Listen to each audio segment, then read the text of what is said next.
엔비디아 주식 갖고 계신 분들 지금 이 영상 꼭 끝까지 보셔야 해요. 왜냐면 여러분이 알고 있는 엔비디아와 젠슨 황이 실제로 하고 있는 일이 완전히 다르거든요. 다들 엔비디아 하면 GPU 떠오르잖아요. 맞아요. 세계에서 가장 빠른 AI 반도체를 만드는 회사예요. 그런데 그 엔비디아가 2026년 3월 2일 단 하루에 GPU가 아닌 전혀 다른 분야에 40억 달러를 꽂았어요. 원화로 약 5조 8천억 원이에요. 웬만한 중견 기업 하나를 통째로 살 수 있는 돈이에요. 더 황당한 건 그 돈이 향한 곳이에요. 루멘텀이라는 회사의 20억 달러, 코이어런트라는 회사의 20억 달러예요. 처음 들어보시는 분 많으실 거예요. 삼성도 아니고 인텔도 아니고 TSMC도 아니에요. 대부분의 투자자들이 이름조차 모르는 두 회사에 엔비디아 분기순이익의 칸당 부분을 통째로 던진 거예요. 여기서 반전이 나와요. 이 두 회사는 반도체를 설계하지 않아요. GPU를 만들지도 않아요. 이 회사들이 하는 일은 딱 하나예요. 데이터가 흐르는 통로를 만드는 거예요. 구리전선 대신 빛으로 데이터를 전송하는 부품을 만드는 회사들이에요. 젠슨 황은 지금 차를 더 잘 만드는 데 투자하는 게 아니에요. 그 차가 달릴 도로 자체를 사버린 거예요. 세계 최고 칩 회사가 왜 칩도 아닌 도로에 집착하는 걸까요? 이 두 회사가 어떤 기술로 돈을 버는지 알면 그 답이 바로 나오는데 의외로 여러분 일상에 이미 깊숙이 들어와 있어요. 오늘 아침 스마트폰 잠금 어떻게 푸셨어요? 화면 보니까 자동으로 풀렸죠? 그 페이스 아이디 기능 안에서 무슨 일이 벌어지는지 아세요? 눈에 보이지 않는 레이저 수천 개가 0.1초 만에 얼굴에 쏘아지고 3D 지형도가 만들어져요. 이 레이저 칩을 애플에 납품한 회사가 바로 루멘텀이에요. 루멘텀이 만드는 핵심 부품은 빅셀이에요. 빅셀이라고 읽어요. 아주 작은 구멍에서 수직으로 레이저를 쏘는 칩인데 일반 레이저 포인터가 옆으로 쏜다면 이건 위로 쏴요. 이 방식이 훨씬 정밀하고 전력도 적게 써서 스마트폰 같은 작은 기기에 들어갈 수 있어요. 여러분이 매일 아침 얼굴로 폰을 잠금 해제할 때마다 루멘텀의 기술이 작동하고 있는 거예요. 그런데 루멘텀의 진짜 미래 먹거리는 스마트폰이 아니에요. 지금은 AI 데이터 센터가 핵심이에요. AI 서버들은 서로 데이터를 초당 수백 테라바이트씩 주고받아야 해요. 이걸 일반 구리전선으로 연결하면 열이 어마어마하게 나요. 그래서 전기 신호를 빛으로 바꿔서 주고받는 부품이 필요한데 이걸 광텐시버라고 해요. 한국어를 영어로 바꿔주는 통역사처럼 전기 신호를 빛 신호로 통역해주는 부품이에요. 루멘텀이 이 분야에서 독보적인 기술력을 갖고 있어요. 그런데 루멘텀과 함께 투자받은 코이어런트는 루멘텀과 완전히 다른 무기를 갖고 있어요. 이 회사가 왜 엔비디아의 두 번째 선택을 받았는지 알면 이번 투자 전체의 그림이 한 번에 보여요. 부동산 투자 오래 하신 분들 아시잖아요. 입지 좋은 건물 하나만 갖고 있는 것보다 수익 구조가 다양한 포트폴리오가 훨씬 안전하다는 거. 경기가 흔들릴 때 한 곳이 무너져도 다른 곳이 버텨주는 구조요. 코이어런트가 딱 그런 회사예요. 코이어런트는 두 가지 완전히 다른 사업을 동시에 하고 있어요. 첫 번째는 광통신이에요. 빛신호는 멀리 가면 갈수록 약해져요. 서울에서 출발한 빛신호가 부산에 도착할 때쯤이면 거의 꺼져가는 촛불 수준이 돼요. 코이어런트의 광증폭기 기술은 그 약해진 신호를 중간중간 다시 강하게 살려줘요. 마라톤 42km 구간 곳곳에 배치된 응원단이 선수한테 에너지 드링크를 건네주는 것처럼요. 두 번째 사업은 소재과학이에요. 전기차 배터리 관리 시스템에 들어가는 실리콘 카바이드, 즉 SiC 웨이퍼를 만들어요. SiC는 일반 실리콘보다 열을 훨씬 잘 버텨요. 뜨겁고 강한 환경에서도 효율이 높아서 고출력 전력 반도체의 필수 소재예요. AI 데이터 센터는 전기차 충전소보다 훨씬 많은 전력을 소모하는데 이 전력을 효율적으로 관리하려면 SiC 기술이 꼭 필요해요. 빛으로 데이터를 빠르게 보내는 기술과 그 과정에서 전력을 효율적으로 쓰는 기술 두 가지가 AI 데이터 센터가 가장 원하는 것들이에요. 코이어런트는 그 두 가지를 한 회사 안에 동시에 쥐고 있어요. 그런데 엔비디아가 이 두 회사에 투자한 진짜 목적은 기술 확보가 전부가 아니에요. 여기서부터 이야기가 달라져요. 강남 재건축 얘기 잠깐 할게요. 어떤 건설사가 재건축에 필요한 레미콘 공장 두 곳의 지분을 샀어요. 그리고 동시에 향후 3년치 생산 물량을 전부 우선 공급받기로 계약해버렸어요. 이제 어떤 일이 벌어지냐고요? 경쟁 건설사들은 재건축을 하고 싶어도 레미콘 자체가 없어요. 돈이 있어도 시작을 못해요. 이게 바로 엔비디아가 이번에 한 일이에요. 엔비디아는 루멘텀과 코이어런트의 지분을 사면서 동시에 생산 물량을 우선적으로 확보하는 구매 약정을 체결한 것으로 알려져 있어요. 단순히 돈을 불리려는 재무 투자가 아니에요. AMD, 인텔 같은 경쟁사들이 AI 인프라를 구축하려 해도 핵심 광학 부품이 없어서 시작조차 못하게 만드는 봉쇄 전략이에요. 더 무서운 건 아마존, 마이크로소프트, 구글 같은 클라우드 대기업들도 이 구조에 묶인다는 거예요. 아무리 돈이 많아도 AI 데이터 센터를 빠르게 늘리려면 엔비디아 생태계를 통해야만 해요. 엔비디아의 고객이면서 동시에 엔비디아 없이는 원하는 속도로 정장하기 어려운 처지가 되는 거예요. 이 전략이 실제로 얼마나 강력한진 숫자가 증명해요. 엔비디아의 데이터 센터 매출은 2023년 대비 2025년 기준으로 3배 이상 성장했어요. 그리고 이 성장의 상당 부분이 GPU 판매가 아니라 네트워킹 인프라 부분에서 나왔어요. 그런데 이 전략, 사실 역사 속에서 이미 한번 완벽하게 실현된 적이 있어요. 그 결말이 어땠는지 알면 지금이 얼마나 중요한 순간인지 실감이 와요.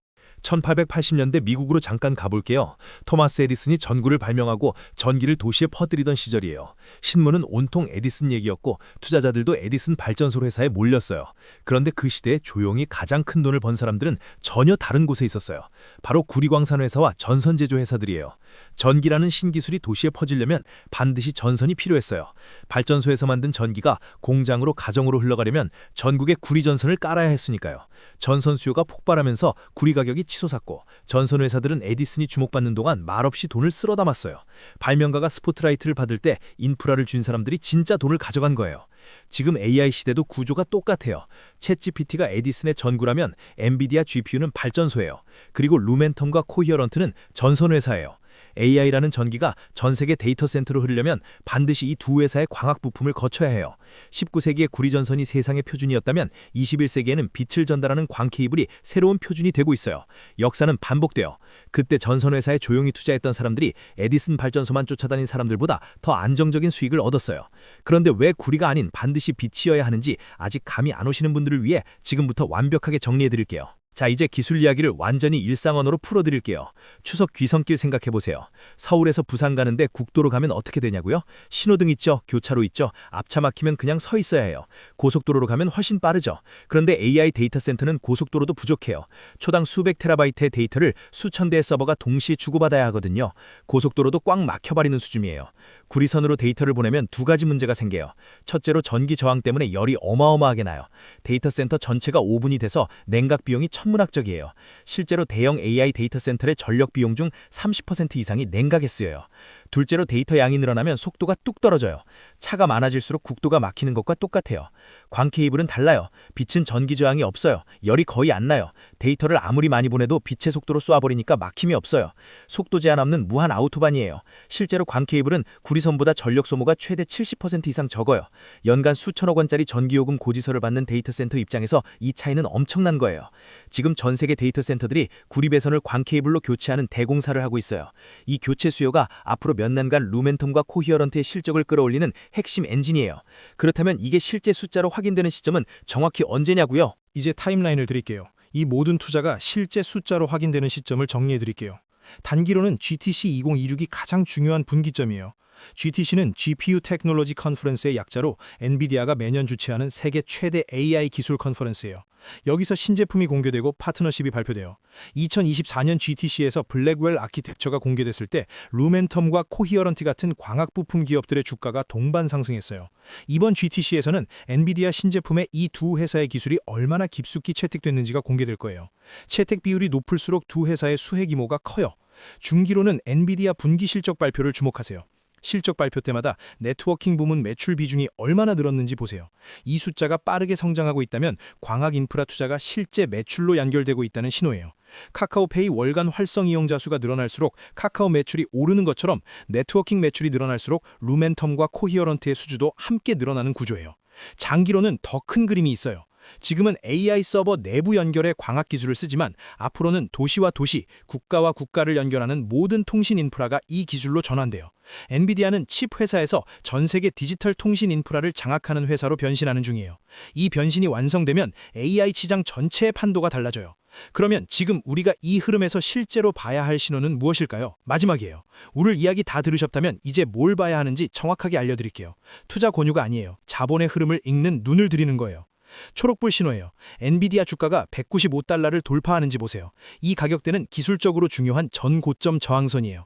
이걸 뚫고 올라간다는 건 이번 광학 투자 전략을 시장이 긍정적으로 평가하기 시작했다는 신호예요. 그리고 엔비디아 실적 발표에서 네트워킹 매출이 전분기 대비 두 자릿수 이상 성장하고 있다면 아우토반 건설이 실제 수익으로 연결되고 있다는 확인이에요. 빨간불 신호도 알아야 해요. 중국 기업들의 저가 광학 부품 공세가 심해지면 루멘텀과 코히어런트의 가격 경쟁력이 흔들릴 수 있어요.